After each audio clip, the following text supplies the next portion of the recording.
Bonjour à tout le monde. Je vais juste vous faire un petit 360 degrés à partir du point où je suis. Je vais vous montrer des arbres fruitiers, puis qu'est-ce qui les accompagne. Et vous allez voir le résultat. Quand on parle d'avoir un écosystème, c'est sûr qu'ici, on est en campagne, sur une terre agricole, donc on peut implanter vraiment, puis on a une biodiversité très grande, puis on peut vraiment planter plein d'espèces de plantes, puis aussi, il y a plus d'espèces d'oiseaux qu'en ville. Mais par contre, il y a des lapins, il y a des campagnols, des mulots, il y a des renards, il y a toutes les bébites dans le coin, là, sont toutes ici. Par contre, ça arrive à relativement bien s'auto-gérer, ces populations-là. OK, ça ici, c'est un beau poirier Rescue. Je vais aller vous montrer les poires. Premièrement, on a choisi un poirier qui était très résistant au feu bactérien et à la tavelure. Donc, si vous voyez des petits dommages, ça c'est le vent. Mais sinon, des petits dommages aux feuilles. Sinon, les fruits sont très beaux. Puis, il y en a partout, là. Je ne sais pas si vous voyez, là, mais ça fait des très, très grosses poires des Rescue. C'est surprenant. Donc, les fruits sont très beaux, les feuilles sont belles. On a choisi un cultivar résistant, celui-ci, Rescue. Puis, on l'a entouré d'à peu près une quinzaine de plantes, d'espèces de plantes. Je vois des fraises, je vois ça, c'est des fleurs, je me souviens plus du nom. Les fleurs, c'est un autre département. Je vois du cassis, il y a un iris. Je sais pas, il y a quelqu'un qui a mis un iris là. Il y a de la chilée, de la belle lavande. Ça ici, c'est... voyons, je vais avoir des blancs, là. Ça, c'est normal.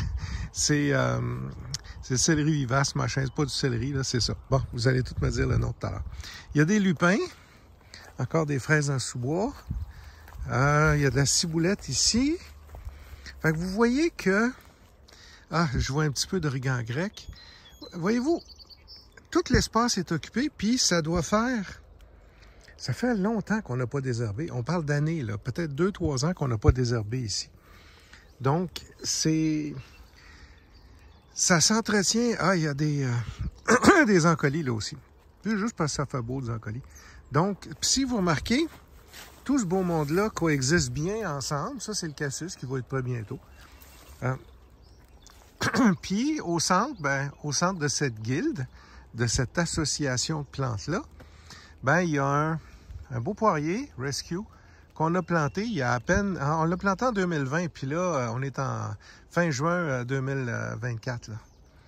Fait qu'il y a 4 ans encore, ce poirier-là. C'est sa 3e année qu'il produit. Là. Fait que, vous voyez que avec un petit peu de biodiversité, puis ça produit, il y a des fraises. Tiens, j'en vois là. Tiens, on récolte aux 2 jours, là. Des belles fraises, puis... Fait que... Ça, c'est une des guildes. Cette autre guilde-là a moins bien fonctionné.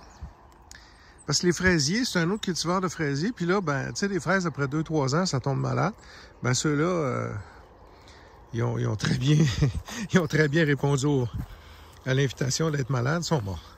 On va mettre d'autres choses ici, là. On va mettre ça propre. Puis regardez, ça, c'est un poirier Summer Crisp. Lui aussi, il y a 4 ans. Hein, regardez-moi ça. Il est haut, là. Il doit avoir 15 pieds, 5 mètres, en affaire de main. Regardez-moi les poires après ça. Sont toutes belles. Encore là, feuilles résistantes aux maladies. Donc, feuilles résistantes tavelure. Ça ne veut pas dire qu'elle ne peut pas en avoir, mais quand il y en a, il n'a pas peur. Puis résistant aussi à la brûlure bactérienne.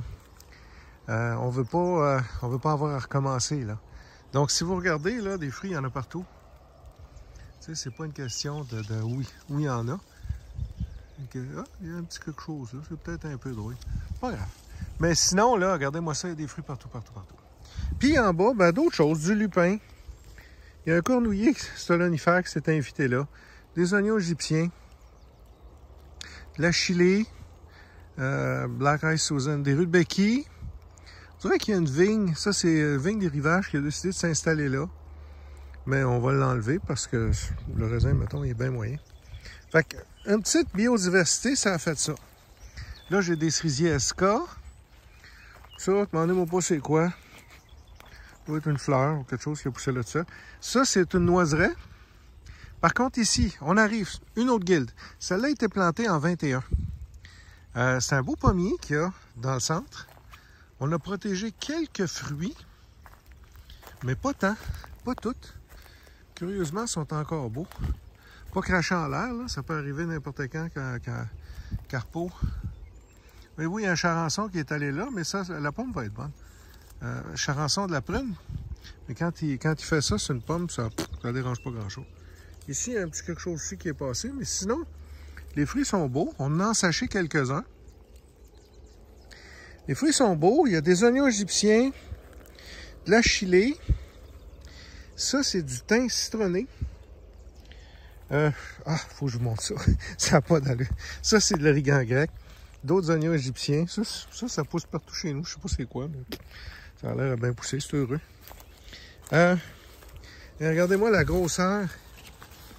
Regardez-moi la grosseur des gadelles. Je ne sais même pas quel cultivar. Quelqu'un qui nous a donné ça. Hey, c'est du gros stock, là. Regardez-moi ça. Fait qu'il n'y a pas de verre d'un gadelle. Encore là, pommier résistant, le plus possible à la tavelure, au feu bactérien. Son petit nom, lui, je ne vois pas l'étiquette. Pour ne pas allonger la vidéo, plus ou moins important, mais en tout cas, c'est une bonne pomme, là. Si on l'a mis là, c'est parce que la pomme est bonne. On continue, là je reviens au point, hein. Ça c'est le poirier Rescue. Quand on s'en vient ici, ben là c'est d'autres guildes, d'autres plantes. Étant donné que c'est pas auto-fertile, on a un bel abricotier là, on a un autre là, puis un autre là. Encore là, ça c'est une fine herbe. Je pense que c'est de l'origan, mais une autre affaire. Je sais pas. Des oignons égyptiens.